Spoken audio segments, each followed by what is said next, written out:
Bonjour à tous, bienvenue. Nous sommes très heureux de vous avoir parmi nous pour ce premier webinaire du Greta de Grenoble. Tout d'abord, je vous invite à poser vos questions sur le chat. On y répondra à la fin de la conférence.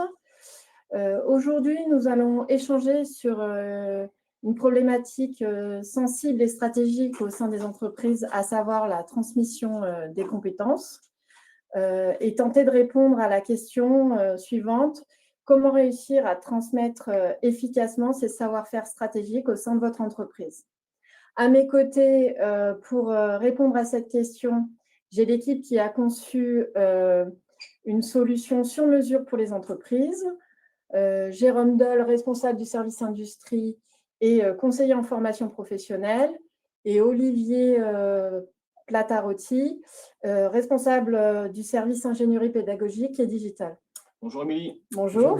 Bonjour à tous. Bonjour à tous. Donc Jérôme et Olivier vont pouvoir nous faire part de leur expérience avec leurs clients et nous montrer comment, étape par étape, ils ont aidé à structurer leurs solutions. D'abord, identifier les compétences critiques, sécuriser leur transmission et ensuite créer de l'autonomie durable au sein des entreprises clientes. Pour commencer, Jérôme, j'aimerais vous poser une question. Quels sont les signaux qui peuvent alerter l'entreprise de cette problématique? Alors, on est sur des compétences effectivement rares ou stratégiques. Il y a plusieurs éléments, hein, ça fait partie, ça appartient à l'entreprise, mais nous, de l'extérieur, ce qu'on peut donner comme élément, c'est la pyramide des âges. On a une population de techniciens, de gens qui ont des compétences, qui sont en train de partir à la retraite. Est-ce que ces compétences-là, on arrive à trouver l'équivalent sur le marché du travail ou non? Est-ce qu'elles sont détenues par un grand nombre ou un petit nombre de personnes dans l'entreprise? Puis, il y a la dimension stratégique de la compétence. Est-ce que si cette compétence disparaît de l'entreprise, ça a des conséquences importantes ou cela n'en a pas?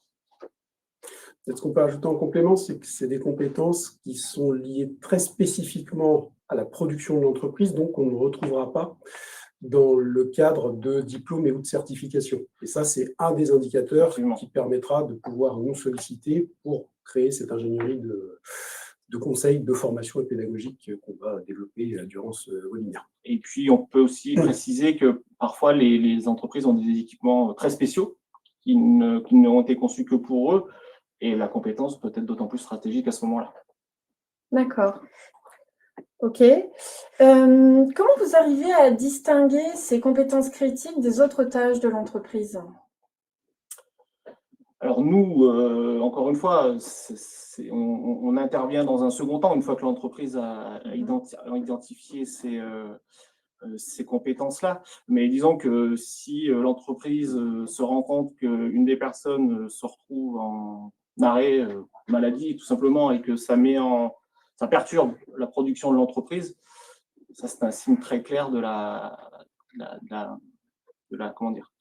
l'importance de la compétence. Ce qu'on peut peut-être se dire, c'est qu'effectivement, l'entreprise ne va pas forcément le définir sous la forme de compétences stratégiques. Elle va peut-être pouvoir le définir comme une activité, une mission, une tâche qui est stratégique, et ça sera au travers de ce qu'on pourra proposer au travers de l'ingénierie de formation, c'est-à-dire d'entretien, d'explicitation. On pourra faire émerger les compétences clés à partir de l'analyse que l'on fera de ces tâches et activités qui seront identifiées par l'entreprise comme étant, elles, stratégiques. Le point de bascule, c'est que souvent l'entreprise, elle va avoir un premier niveau, comme le disait Jérôme, d'analyse de ce qui est important pour elle à maintenir dans son entreprise et qui est spécifique à son entreprise. Et nous, on aura comme levier intéressant pour elle, c'est de pouvoir déployer ça dans un référentiel de compétences qui donnera lieu ensuite à une logique de formation. D'accord, très bien. Et une fois que vous avez identifié ces compétences, comment vous sécurisez ces compétences, ces savoir-faire? Comment vous arrivez à les sécuriser? Ça passe par l'écrit, en fait. C'est-à-dire que, pour revenir sur ce que disait Olivier, on va questionner les gens.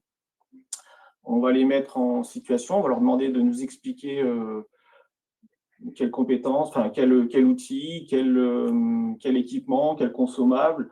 On les fait, comme on dit, c'est un entretien d'explicitation. On va chercher vraiment la pratique, enfin leur pratique, et ça ensuite c'est rédigé sous la forme d'un référentiel, donc, qui permet du coup puisqu'à partir du moment où on passe par l'écrit, c'est une première étape de la capitalisation, et on y reviendra probablement plus tard, Émilie, en fonction des questions, mais l'étape suivante, ça sera la transmission par la formation, et là on intervient aussi effectivement sur cette partie-là.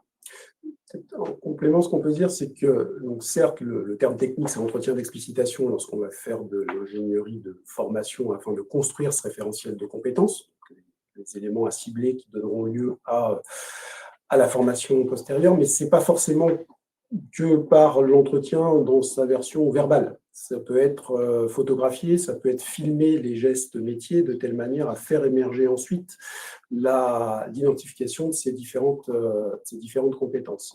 Ce qui fait qu'on n'est pas obligé de s'appuyer sur des capacités langagières des personnels de l'entreprise, qui peuvent être des fois, voilà, les personnes, on peut avoir affaire à des gens qui sont plutôt taiseux, qui peuvent être en difficulté pour exprimer ce qu'ils font, comment ils le font. Et du coup, on a plusieurs outils à notre disposition. Et parmi ces outils, on a certes les questionner, les faire parler sur ce qu'ils font et comment ils le font, mais on peut aussi partir de supports que l'on va déployer auprès de l'entreprise, et notamment, par exemple, en filmant ce qu'ils font. Et là, ça devient plus facile d'expliciter les différentes compétences à acquérir. Très bien. Du coup, comment vous pouvez décomposer étape par étape votre solution? Quelles sont les grandes étapes de cette solution? Alors, on va dire globalement, il y a 3 étapes. La première étape, on en a un petit peu déjà parlé, c'est Oui. ces fameux entretiens d'explicitation, où on va effectivement, à travers différentes méthodes, comme vient de l'expliquer Olivier, aller chercher la description de la compétence. Ça, c'est la base. Et une fois qu'on a fait ça, on écrit un référentiel, un contenu, où on va inscrire l'ensemble des compétences et tout ce qui est nécessaire à cette compétence-là. La deuxième étape, la deuxième étape, du coup, va consister à, une fois qu'on a identifié ces compétences, on va les décliner en objectifs pédagogiques de telle manière à ce qu'elles deviennent l'objet d'une formation, puisque l'idée, c'est de capitaliser en interne pour l'entreprise, que ses salariés puissent se former entre eux sur ces compétences stratégiques. Donc, on va décliner ces compétences en objectifs pédagogiques. Et la deuxième étape va consister à former ces salariés à devenir des formateurs, puisque c'est une compétence métier que, a priori, ils n'ont pas, parce qu'ils sont experts de leur métier, et pas forcément experts du métier de formateur. Et donc, on va leur proposer 2 jours de formation au sein desquels on va non seulement les outiller pour qu'ils puissent être en autonomie sur la capacité à animer leur formation en interne, et également à concevoir, pour tout ou partie, l'itinéraire pédagogique, autrement dit la progression pédagogique, la manière dont ils vont animer la formation auprès de leurs collègues par la suite. Donc ça, c'est la deuxième étape. D'accord. Et la troisième et dernière étape, c'est la construction de ces outils, de ces supports liés à la formation, qui sont de 3 ordres. Donc, le premier, comme j'ai dit, l'itinéraire pédagogique, donc, qui va permettre au formateur de savoir ce qu'il a à faire, à quel moment il a à le faire et auprès de qui, ce qui sera du coup transférable pour les autres collègues qui deviendront formateurs. Des supports à l'animation. L'idée, c'est que ce ne soit pas une transmission qui soit descendante.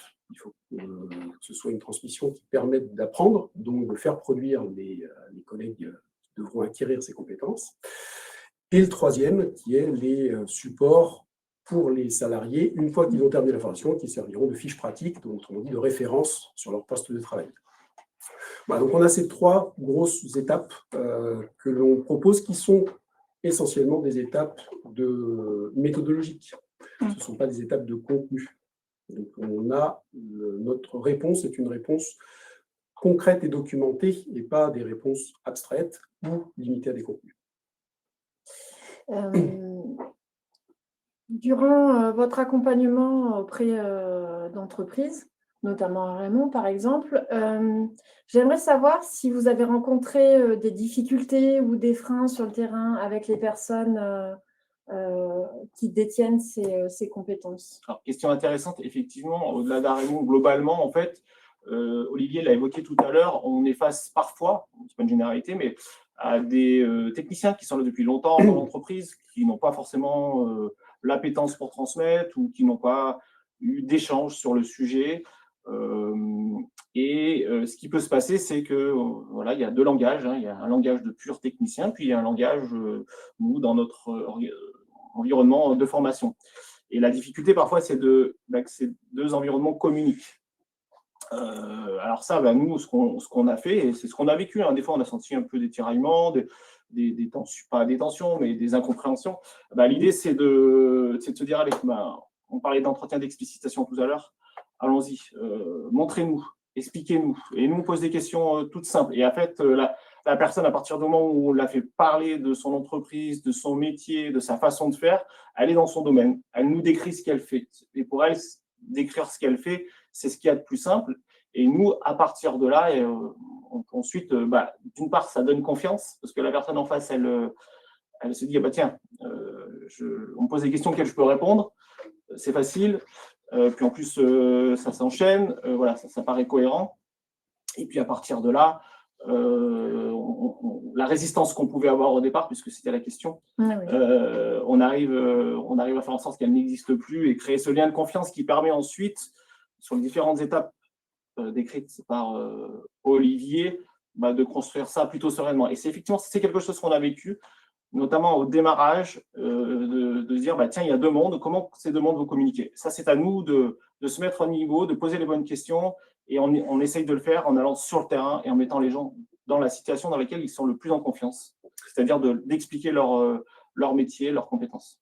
Ce qu'on peut peut-être aussi ajouter, c'est que les entreprises, elles ne partent pas de zéro. Elles ont déjà tenté des choses en termes de formation de leurs salariés en interne, que ce soit sur des compétences stratégiques ou pas d'ailleurs.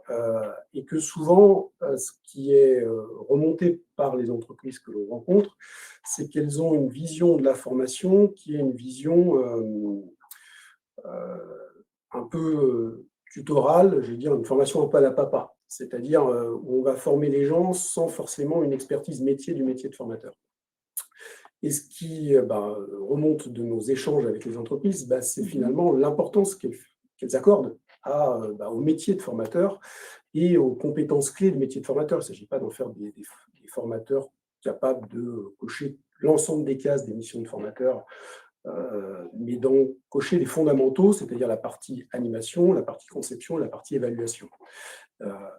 Et finalement, la difficulté première qui est remontée par l'entreprise elle-même, qui est de dire on a déjà essayé de former nos salariés, on se rend compte que les personnes sont plus ou moins satisfaites des retours d'expérience de ces formations, ou on se rend compte que finalement, elles ne parviennent pas à utiliser les compétences qu'elles sont censées avoir acquises durant ces formations.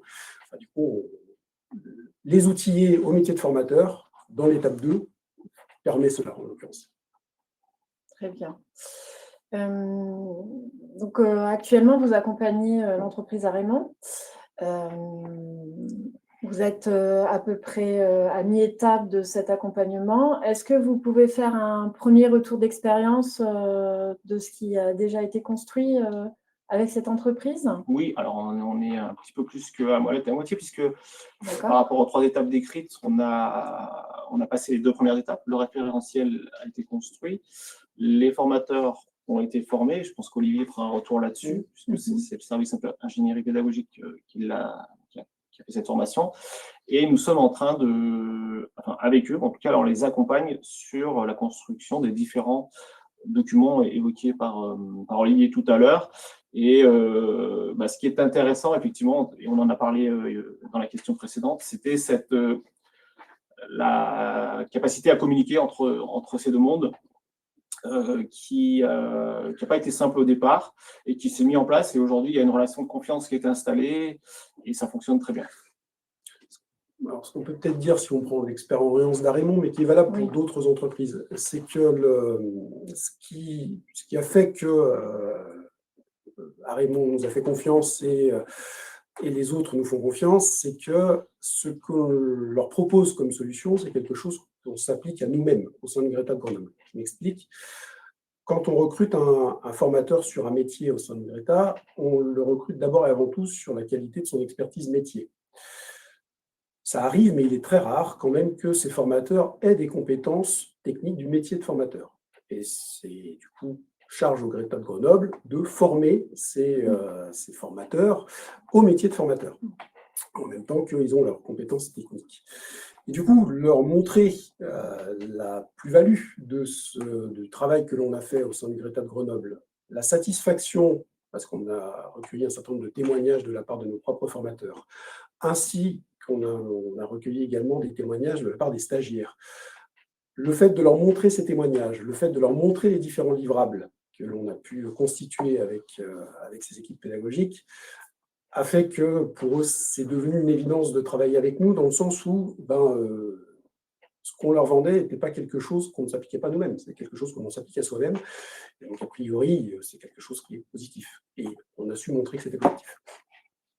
Très bien.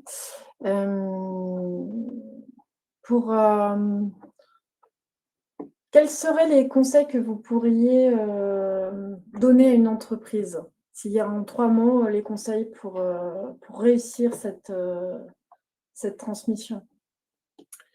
Excellente question, Émilie. Quels conseils on pourrait donner? Je pense que ça, au-delà de la détection de la rareté ou de l'importance de la stratégie, c'est d'accompagner en tout cas le public. Parce que souvent, en fait, la partie RH dans une entreprise, elle est plutôt convaincue de la démarche. En revanche, les équipes de prod ou les techniciens, c'est pas forcément leur appétence, etc. Donc, il y a peut-être un travail effectivement de préparation pour leur donner confiance, puis pour les valoriser peut-être, pour leur montrer que c'est la mise en avant de leurs compétences, pour préparer le terrain et faire en sorte que la transmission se passe du mieux possible. Olivier, peut-être quelque chose à rajouter? Oui, j'ai envie de dire, le conseil, c'est de nous rencontrer. Oui. Parce que c'est plus basique comme conseil, effectivement. Oui, mais c'est concret. Voilà, c'est concret. Rencontrez-nous alors. Voilà. Nous rencontrer, pour les raisons que j'ai données précédemment, c'est que je pense qu'il n'y a pas mieux que d'illustrer par l'exemple les apports que l'on peut apporter plutôt que d'avoir uniquement un discours. Je le redis, c'est en montrant les livrables, et les livrables étaient donc à la fois certes la collecte des témoignages, mais pas que. C'était aussi montrer la construction des itinéraires pédagogiques, c'était montrer des supports d'animation, c'était montrer des fiches pratiques, très concrètement. Et c'est ça qui fait que ça enlève l'anxiété, parce qu'en fait, il y a une part d'anxiété, ce qui est normal, puisque on la constate aussi en interne au sein du Greta de Grenoble. Il peut y avoir des personnels que l'on recrute qui ont envie, parce que c'est la raison pour laquelle on les recrute, faire le métier de formateur, mais c'est pas simple d'acquérir des nouvelles compétences de métier de formateur, en plus de ses compétences techniques par ailleurs. Et du coup, en ce sens-là, je pense que c'est d'abord et avant tout en montrant des process, je le redis, concrets et documentés, que les choses peuvent avancer par rapport aux besoins des entreprises. Et nous, on se l'applique à nous-mêmes, donc on est plutôt bien placé pour pouvoir le proposer. D'accord, très bien. Donc, pour conclure, qu'est-ce que vous pourriez dire aux personnes qui sont présentes aujourd'hui à ce webinaire? Je crois qu'Olivier l'a très bien dit. En fait, on est disponible pour s'appeler, pour se rencontrer, pour expliquer, pour préciser, sans qu'il y ait nécessairement une suite. En tout cas, se renseigner, se questionner pour un projet qui peut être demain, dans 6 mois ou dans 2 ans, parce que chaque entreprise a sa pyramide des âges, chaque entreprise a la gestion de ses compétences. Et en tout cas, on est là, on est disponible pour Olivier et moi pour se déplacer, pour vous expliquer. Et comme il l'a dit à plusieurs reprises, pour vous montrer aussi, puisqu'on le fait en interne et on le fait en externe aussi également. Moi, si on est dans une conclusion, il s'agit d'ouvrir. On a fait le choix de faire ce webinaire sur des compétences stratégiques, mais pour autant, toutes les entreprises, notamment les moyennes et les grandes, je pense que c'est valable aussi pour les petites entreprises, peuvent être amenées à former leurs propres salariés en interne, par d'autres salariés. Et ils peuvent faire le constat, parce que c'est un constat qui est généralement relativement généralisé, c'est que c'est pas si simple que ça pour le salarié qui a la charge de la formation, par exemple en logistique, ou sur de la cybersécurité, ou sur de la RH, de former ses collègues salariés, parce qu'il n'a pas le métier de formateur, il n'a pas les compétences techniques. Donc, nous, on peut proposer, de manière assez simple, fluide et opérationnelle, des formations de formateurs assez courtes, assez ciblées, très liées au contenu sur lequel ils doivent travailler avec leurs collègues, pour les outiller et faire en sorte que ce qui est souvent présenté de façon un peu descendante, en règle générale, dans le cadre de ces formations internes aux entreprises, soit présenté de telle manière à ce qu'il y ait des techniques d'animation qui soient utilisées, des activités pour faire produire les collègues salariés et donc leur permettre d'acquérir ces compétences, parce qu'on sait bien que ce n'est pas en écoutant pendant 8 heures quelqu'un que l'on a appris quelque chose. On est informé de quelque chose, mais on n'est pas forcément en mesure de pouvoir l'utiliser et le transférer toujours sur son poste de travail. Ça, c'est le premier point. Le deuxième point, il n'est pas rare non plus que dans les entreprises, il n'y ait pas forcément quelqu'un dédié pour faire la formation, mais qu'on utilise des e-learning, qu'on utilise des ressources pédagogiques pour que les personnes s'auto-forment. Là aussi, nous, on a cette plus-value, c'est qu'on applique notre pédagogie active à l'ensemble de ces e-learning, et donc on est aussi disponible pour les entreprises qui le souhaitent, soit pour mettre à jour leur e-learning, soit pour les mettre en place avec ces formats-là qui permettent de faciliter l'attractivité, l'engagement et donc la mémorisation de ce qui est à retenir dans le cadre de ces e-learning. Voilà. Notre offre, elle est plurielle en termes d'ingénierie de conseil, de formation et d'ingénierie pédagogique auprès de l'ensemble des entreprises qui nous écoutent. Celles qui verront le webinaire peut-être par la suite. Et je confirme, puisque en tant que responsable du service industrie, on est sur plusieurs formations actuellement en phase de création de ressources et learning qui sont aussi utilisées. Et c'est le cas dans d'autres services du GRETA de Grenoble.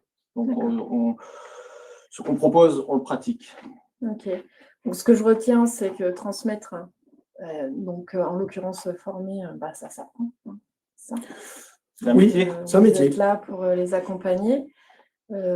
C'est aussi les accompagner pour avoir des traces écrites, avoir des choses qui restent, parce qu'effectivement, transmettre à l'oral, c'est une chose, mais la personne, à un moment donné, va partir, donc il faut qu'on puisse garder… Capitaliser. Voilà, c'est ça. Oui.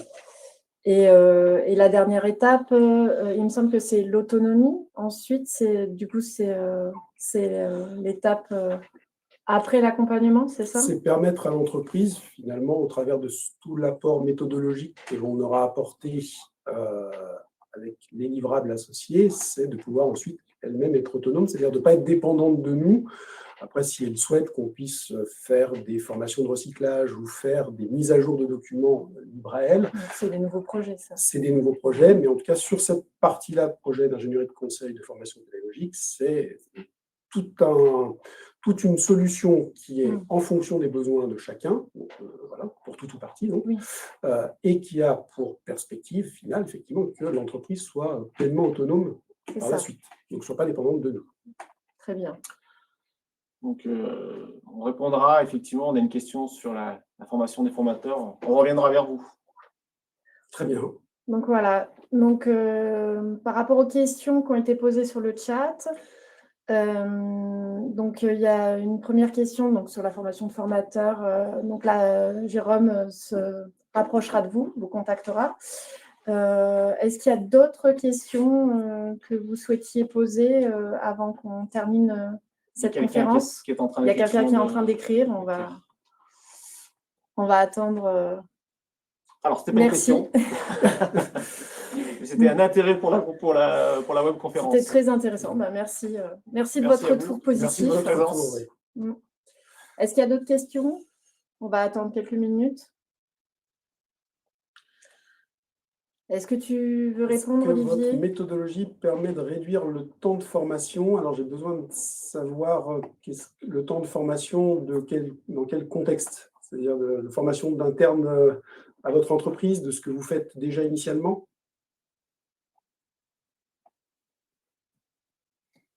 Donc la personne est en train de répondre, hein. Voilà. Préciser le contexte. De la nouvelle personne qui vient d'arriver.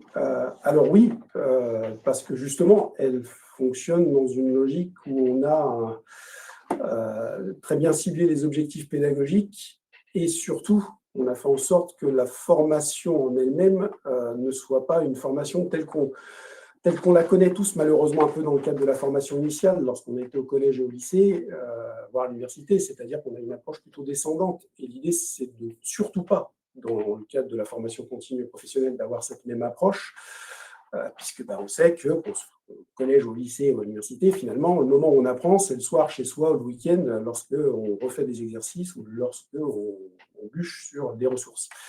L'idée, c'est de permettre aux personnes d'apprendre sur le moment de la formation. Et donc, pour pouvoir avoir cette efficacité et donc réduire le temps, c'est d'avoir des techniques d'animation qui permettent de faire produire les personnes. En gros, pour le faire très simple, hein, c'est apprendre par le faire. C'est vraiment cette logique-là qu'on promeut et c'est ce qu'on appelle voilà, tout simplement de la pédagogie active. Donc oui, pour répondre à la question, ça permet de réduire les formations. Et au-delà de réduire la durée, ça permet surtout d'être beaucoup plus efficace. C'est-à-dire qu'à la fin, on a bien des personnes qui sont capables de faire. Puisque l'idée d'une formation, c'est, vous connaissez sans doute la phrase, c'est à l'issue de la formation, l'apprenant est capable de, et on a les listes d'objectifs pédagogiques, c'est bien dans cette logique. Et la formation s'adresse à potentiellement des nouvelles personnes recrutées, mais elle s'adresse aussi à des personnes en interne avec qui on souhaiterait faire monter en compétences et partager la formation. Donc, voilà, c'est ou des nouvelles personnes ou de l'interne. Encore une personne qui va poser une question.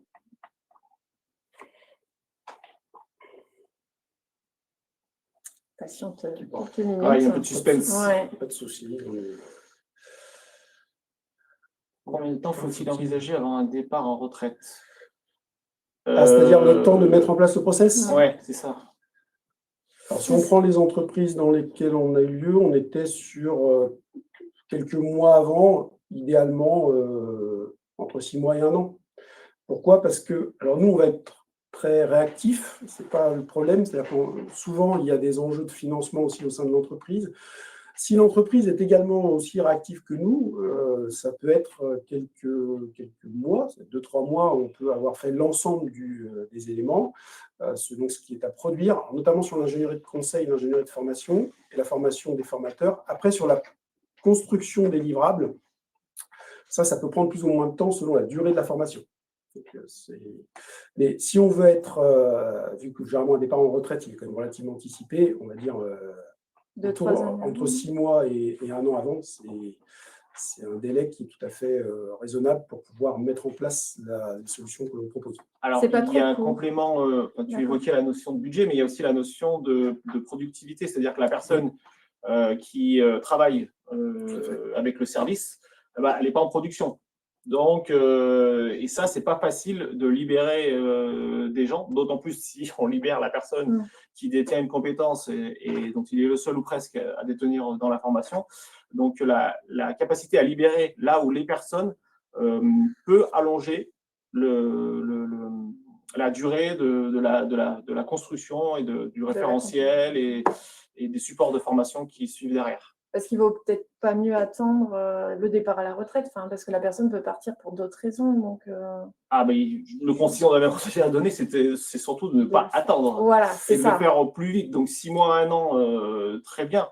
Mais si on l'anticipe et qu'on a plus de temps, je pense que c'est mieux pour tout le monde. Hein. Oui, c'est ce qui me semble. En tout cas, ce que je voulais souligner, c'est que on fait montre d'un niveau de réactivité qui est, on espère et qu'on souhaite exemplaire, c'est-à-dire qu'on ne répond pas au bout de 2 ou 3 mois. Dans le mois, on a déjà un certain nombre de réponses à vous apporter sur le process. Ok, très bien. Est-ce qu'il y a d'autres questions? On a l'impression que les questions sont terminées. Donc on vient de finir cette conférence. On est très content de vous avoir eu avec nous pour Oui. cette conférence, pour cette première. Merci beaucoup, Merci pour votre beaucoup écoute. pour votre écoute et votre attention. Et surtout, n'hésitez pas à contacter Jérôme et Olivier. Vous pouvez nous contacter soit par LinkedIn, soit via notre site internet. Alors Anne-Sophie, on va revenir vers vous. On va vous proposer des créneaux dès la semaine prochaine pour répondre à votre question. Olivier et moi-même, on vous proposera des créneaux pour échanger. Eh bien, merci pour vos retours et vos retours positifs sur cette conférence. Merci à tout le monde. Merci à tout On le monde. espère que ça a apporté des réponses et contactez-nous si vous avez d'autres questions. Au revoir. Au revoir.